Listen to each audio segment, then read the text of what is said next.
Andhra Pradesh state back then. Sir, to start off, you have moved parties. How does it feel to be in BRS now? While you have been in the Telangana struggle in the Congress party. Feeling now, I'm an insistence here rather than invitation. Well, at this age and having connected myself to a party, usually I don't like to seek much because we really don't speak the truth. The moment you get into a party and are bound by all that kind of limitations, you don't get much from me, Nagarjun. But nonetheless, since you said that, how do I feel having come to BRS from Congress, it is a lot of difference. Congress is a national party. We have an ideology. We have a struggle against that. We have differences over that, which we discuss. In regional parties, it doesn't happen. But nonetheless, it is the era of regional parties. That also you must know. Because we seem to have forgotten at the time of a national movement, the moorings of the regions, the people, the caste. So that we have forgotten. And all of a sudden what we did is, from the national perspective, the movement perspective, we went into what exactly is the ideology, and we thought economics is only the ideology. Political economy is different from the economics as such. So just adding on to that, the topic is also about who will win Telangana. Who will win Telangana is the topic for the panel today. When TRS was formed, it was for the Telangana agitation. You sought the mandate initially that we gave you Telangana, vote for us. In 2018, 2019, it was that Andhra people are coming in because TDP and Congress were together in 2018, 2019. That is it Andhra versus Telangana. But this time around, what is it that you're asking vote for? We ask vote not because of that. It is true that TRS did fight for Telangana, but don't think Telangana only fought for Telangana. You see, a person like me, when you ask me questions, you don't only expect a party perspective, please. Telangana was fought by the people of Telangana here. There were a lot of people, because I was the president of the party at that time, and I was a working committee member of the Congress party at that time. The man who has passed the resolution is me, one who considered this is it. So, at that time, there were differences within the Congress party, within the Congress. After all, who gives the state to you? You must understand that. I know I would really hold brief for my TRS and BRS because I belong to them. That does not mean I should forget the truth also.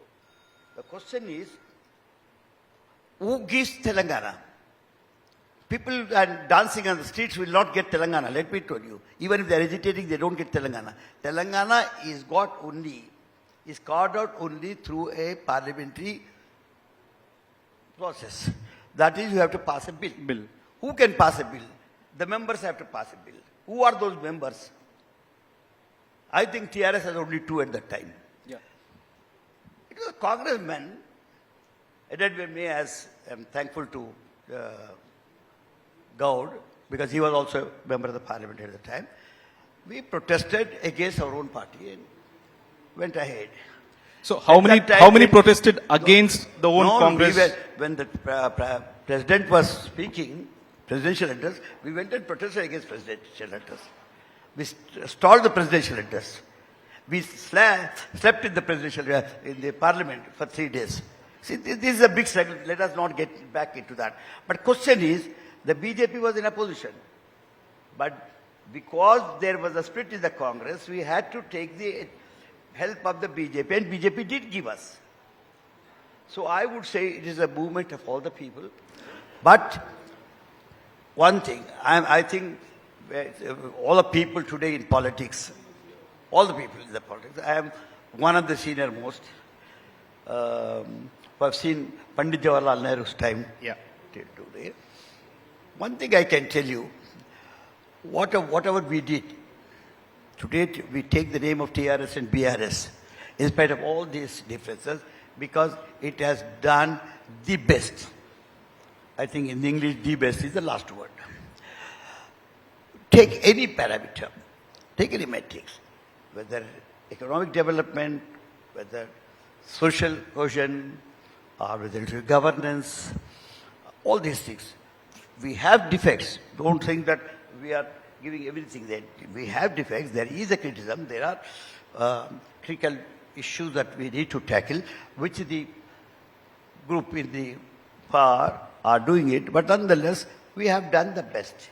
We are today the topmost. We were the most backward region in the country when the Planning Commission was viewing the state's economies. So you represent the party in Delhi. You're the Rajya Sabha MP. The notion that the Congress has built up here is BRS and BJP are together. Are together. There's a tacit understanding between BJP as well as BRS, especially in the Delhi circle, and it's seen quite on the ground here. That's the notion that the Congress is building up in this election. If India today is believing it, I have no other word to say. But let me tell you, when we get into politics, and more to this competitive politics, on the eve of elections, there is nothing like this kind of understandings. They don't happen because I'm not trying to vie with the other man, the third man left with the BJP. BJP was really doing well in this. Since you are asking me, let me be frank to you. Doing well. But for the very recent development that I had, they had removed one of the, I think, very most popular, one of the popular presidents. Removed. So it gave them the good kind of a hit back. So you're saying removing Mr. Bandi Sanjay... As far as we are concerned, as far as your question is concerned, there is no understanding between BJP and BRS. The Congress here is saying that look at our guarantees. It has worked in Himachal. It has worked in Karnataka. Why not give us a chance here in Telangana? Your manifesto is also there. They are claiming that you have copied all of our guarantees. In fact, reduced it by 100 rupees or increased it by 1,000 rupees.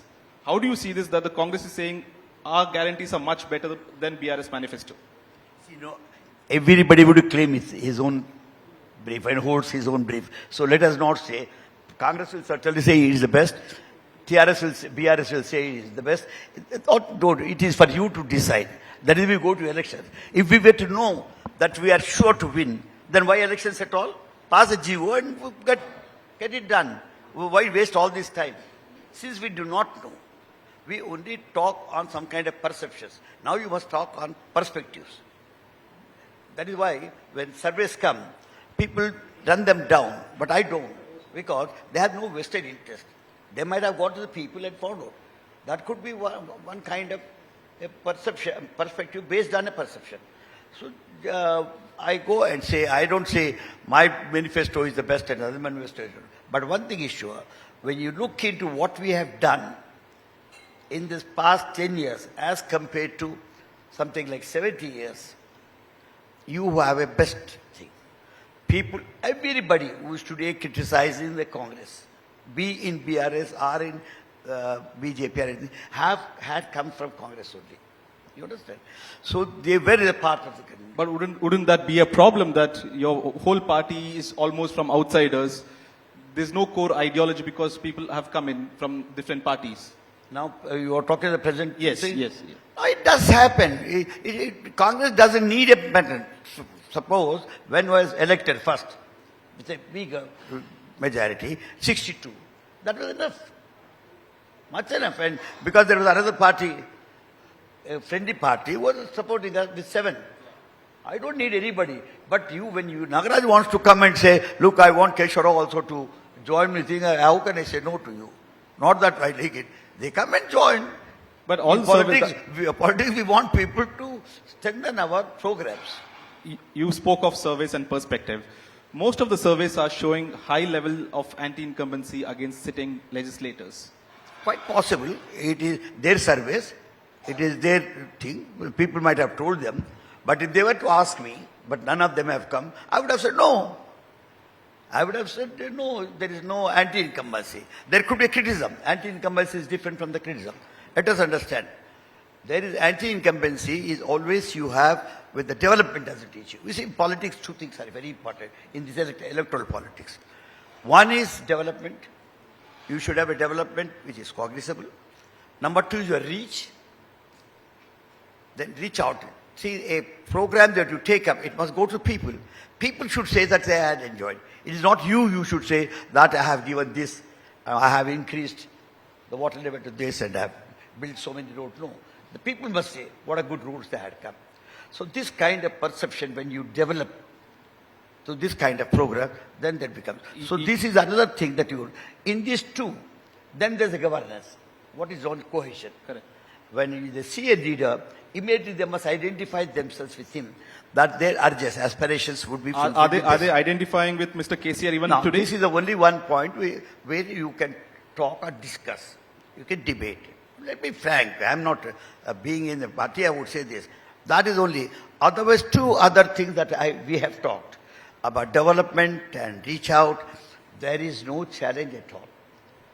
I can give you all the figures, but I don't think this is a fora there. I can give the figures. But I can tell you, I'm today top as a per capita when you look. I'm the top in the SDP you look. I'm the top in the crop production is true. I'm the top as far as the water, cultivated water is going. I'm top when I'm giving drinking water. I'm top in managing the diseases. All these things are mortality rate, they're good. You can look at the, I don't want to give and get challenged by somebody else, because they're it's simply there in the statistics books of the Government of India and Government Telangana. So that is there. The last one. What happened is today people sitting here, till yesterday they wanted democracy. They wanted a majority to rule. Then they wanted a good governance. Democracy always goes with a good governance. They said, though it is a majority, it should do something good to me. That is the one. Then came the third word, participative element. Participative governance. Only participative governance is democracy.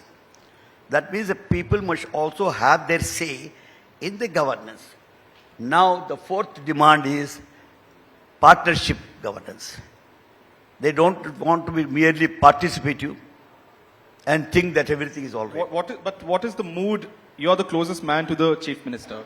You've been with him for the last 10 years. And that is why I'm telling you, because I'm close to government, I'm telling you. These but what is the mood in his camp? What is the mood? Because when we hear his speeches in his election campaign now, what we saw Mr. KCR in 2014 and 2018, why that do you fire. bring this KCR or KTR, Keshava Rao and others? So look here, it is the party which has come. We have one of the best leaders who has combined in himself the 3 points I've said. So I take the KCR's name.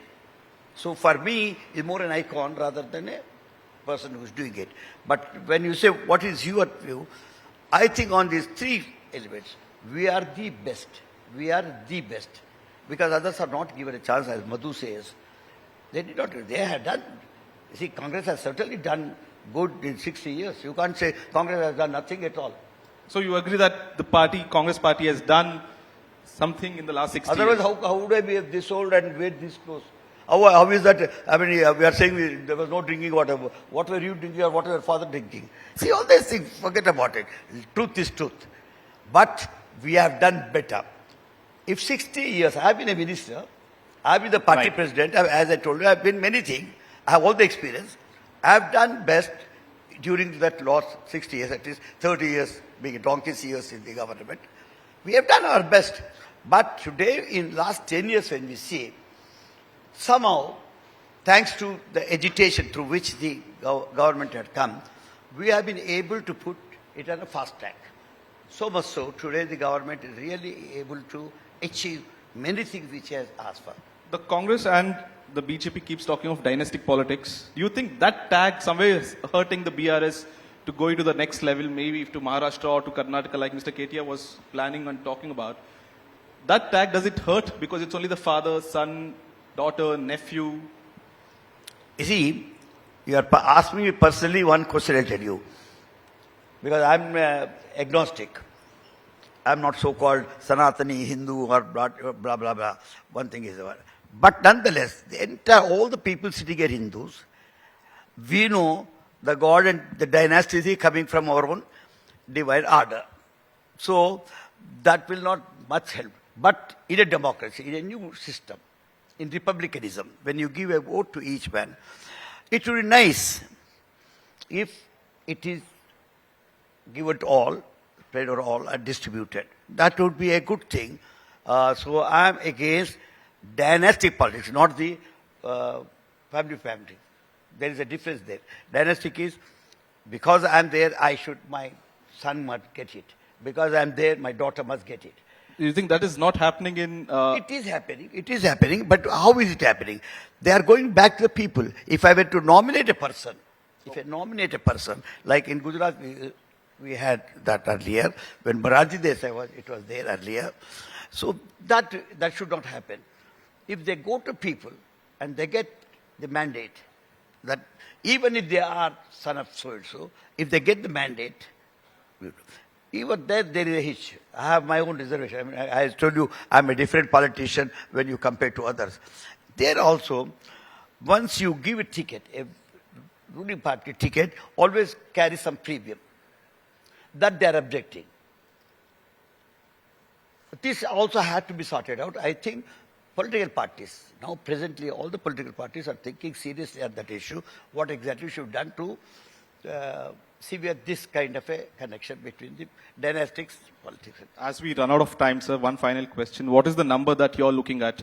Last time you scored 88 in 2018, 61-62 in 2014. How do you see this election coming through to BRS? Because of anti-incumbency, do you think your score will go down, or you're comfortable in where you are today? You see, I go from the last. First of all, rule out this anti-incumbency part. There's nothing like anti-incumbency as far as TRS is concerned. Although there could be some kind of a opposition here and there to things. But as far as the figure is concerned, I'm not an astrologer to give you the figure. But I go by what you people are doing it, and also what my own perception is. We are most comfortable. We are not comfortable. Whether it is 182 or 190 or 170, we are most comfortable. Nobody can ask me or doubt my getting into power, which I'll do. But getting into service, that will certainly do. Thank you so much, Mr. Keshava Rao, and he's one of the senior stalwarts that India has today in that era. Thank you so much, sir, for speaking to India today and taking time off. Thank you so much.